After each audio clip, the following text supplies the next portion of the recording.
कभी कभी आपके साथ ऐसा भी होता होगा कि आपने जो शेयर काफ़ी दिनों तक रखा, फिर रखने के बाद आपके हृदय टूट गया और आपने सोचा कि अब ये शेयर हमें प्रॉफिट नहीं देगा और अब इस शेयर से हमें निकलना।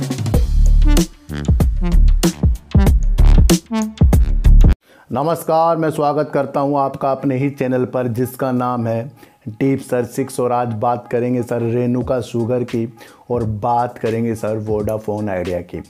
कभी कभी आपके साथ ऐसा भी होता होगा कि आपने जो शेयर काफ़ी दिनों तक रखा, फिर रखने के बाद आपके हृदय टूट गया और आपने सोचा कि अब ये शेयर हमें प्रॉफिट नहीं देगा और अब इस शेयर से हमें निकलना ही सही रहेगा। पर जैसे ही आपने शेयरों को बेचा, वो 2-4 दिन से फिर वो तेज़ी दिखाने के लिए आपको तत्पर तैयार हो गया। जहां आपने उसको लॉस में बेचा, फिर उसको आप ज़्यादा कमाने के चक्कर में उसकी तेज़ी को देखकर उसके अंदर फिर एंट्री आपने करी, वो फिर नीचे जाने लग गया। इससे होता क्या है सर, इसके अंदर सारी की सारी समीकरण एक यही लग रहा है कि जब आपने शुरू में जो शेयर लिया है, फिर उसके अंदर आपको शांत बैठना चाहिए। आपको खुद भी ये रियलाइज़ होता होगा कि जो भी शेयरों को मैंने बेचा, वो शेयर आज कहाँ से कहाँ पहुँच गए हैं और जिस शेयर में मैं एंट्री करता हूँ वो उस टाइम नहीं बढ़ता। सर वो भी बढ़ेगा, लेकिन उसके अंदर आपने उसके अनुसार समय नहीं दिया है। ये शेयर मार्केट है ना, ये 10 में से एक को ही कमाने का मौका देती है और हो सकता है ये लाखों में सिर्फ 100 को ही मौका देती हो। जहां कोई कमाता है वहीं पर कोई अपने पैसे को गंवाता है और जो गंवाता है कहीं ना कहीं कोई और से कमाता है। तो आपस में हमारे पैसा ही घूम रहा है। कंपनियों को देखकर उसके अंदर दाव लगाना शुरू करो और कंपनियों का काम जब आपको समझ में आ जाएगा तो आप कहीं ना कहीं एक अच्छे मुकाम तक पहुंच जाओगे। सर मैं आपको बता दूं, बात करेंगे वोडाफोन आइडिया की। काफ़ी दिनों से गिरावट, काफ़ी दिनों से शंका, सरकार भी इसके अंदर स्टेक में देरी पे देरी कर रही है। फंड की कोई उम्मीद वोडाफोन आइडिया को नहीं थी, लेकिन कल एक न्यूज़ जो निकल कर आई थी जिसके अंदर ये कल अपनी फंड के लिए बात कर रहे हैं। तो कहीं ना कहीं मीटिंग कल जो होने वाली है एक अच्छे उजाले के साथ वोडाफोन आइडिया में हमें देखने को मिल सकते हैं, क्योंकि सारा का सारा जो भी मसला वोडाफोन आइडिया को सही करेगा वो है सर फंड, और फंड के लिए कल मीटिंग हो रही है।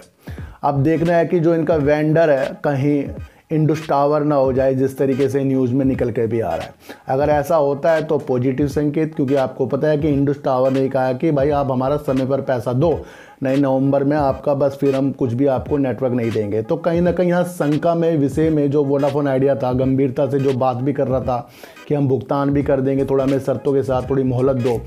तो ये सारी चीज़ें अगर इंडस टावर ही निकल कर नज़र आया तो पॉजिटिव संकेत देखने को मिल सकते हैं। अगर ऐसी बात नहीं, क्योंकि विक्रेता ढूंढ रहे हैं, अगर ऐसी बात नहीं हुई तो कहीं ना कहीं ये फंड जो लाएंगे फिर ये बताएंगे कि किस तरीके से फंड ला रहे हैं, डिबेंचर या इक्विटी के मिश्रण से ये कुछ फंड की ये जो राइज करने वाले हैं किस तरीके से करेंगे। तो सारी प्लानिंग जो है कल होने वाली है और अगर इस तरह से बात हो गई तो कहीं ना कहीं पॉजिटिव संकेत वोडाफोन आइडिया में देखने को मिलेंगे और फंड आएगा। फिर इसके अंदर 5G की रणनीति आएगी, सरकार जो आएगी इसके अंदर अपना स्टेक लेने की रणनीति बनाएगी।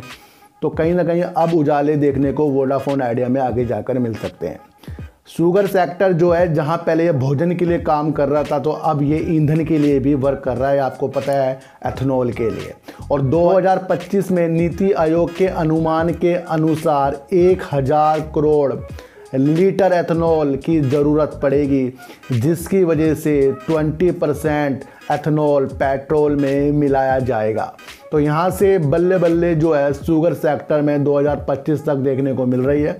जो भी कंपनी इसमें वर्क करती होगी ये एक पॉजिटिव संकेत दिखा रही है। इंडियन शुगर मिल एसोसिएशन के अध्यक्ष मिस्टर आदित्य झुंझुनवाला जी ने सरकार से समर्थन देने की बात की है कि चीनी कंपनियों को थोड़ा सा समर्थन दें, नीतियों में काम करें, तो कहीं ना कहीं ये फिर जो एथेनॉल में काम करेगी ये अच्छा आगे जाकर काम करेगी। तो पॉजिटिव संकेत शुगर सेक्टर में आ रहा है। और वहीं पर रेणुका शुगर के जो डिप्टी सीईओ हैं उन्होंने कह दिया है कि आने वाले दिनों में ये एथेनॉल में अच्छा काम करेंगे। जिस तरीके से ये 22 महीनों में 5 गुना हो चुका है रेणुका शुगर, तो आने वाले दिनों में ये एथेनॉल में एक अपने को अच्छा मान रहे हैं। वैसे उनका ही कहना है कि भोजन से ईंधन की ओर जो शुगर सेक्टर बढ़ रहा है, तो ये 2 पॉजिटिव संकेत के साथ बढ़ रहा है। आपको देखना पड़ेगा कि पहले ये क्या करते थे, ज़्यादा ये उत्पादन कर लेते थे, लेकिन उस चीनी को वो खपत नहीं कर पाते थे। हो गया ना सर, खपत कम और उत्पादन ज़्यादा, तो कहीं ना कहीं यहाँ कंपनी घाटे में चल जाती है कि भाई हम बना तो ज़्यादा रहे हैं, बिक नहीं रहा है वो, तो फिर उसे रखने के लिए फिर बड़े गोदाम की आवश्यकता पड़ती थी। इस उलझनों में रेणुका शुगर काफ़ी सालों से फंसा हुआ था, लेकिन उसके लिए इन्होंने वर्क किया है और अब ये उतना ही उत्पादन करेंगे जितना वो बेच सके। तो निर्यात में भी ज़्यादा चीनी के ये दिमाग अपना लगा रहे हैं और आने वाले दिनों में एथेनॉल, जो ग्रीन ऊर्जा का एक माध्यम बनता जाएगा, पेट्रोल में मिलता जाएगा, तो वहाँ से भी उजाले आने शुरू शुगर सेक्टर में हो जाएंगे, यानी रेणुका शुगर में हो जाएंगे। तो आने वाले दिनों के लिए रेणुका शुगर भले आपको गिरावट दिखा रहा हो, लेकिन जैसे ही ये दिन बीतेंगे, महीने बीतेंगे, साल बीतेंगे, तो कहीं ना कहीं रेणुका शुगर जो अपने काम के वजह से जाना जाएगा, तो पॉजिटिव संकेत आपको दिखाने के लिए तैयार है।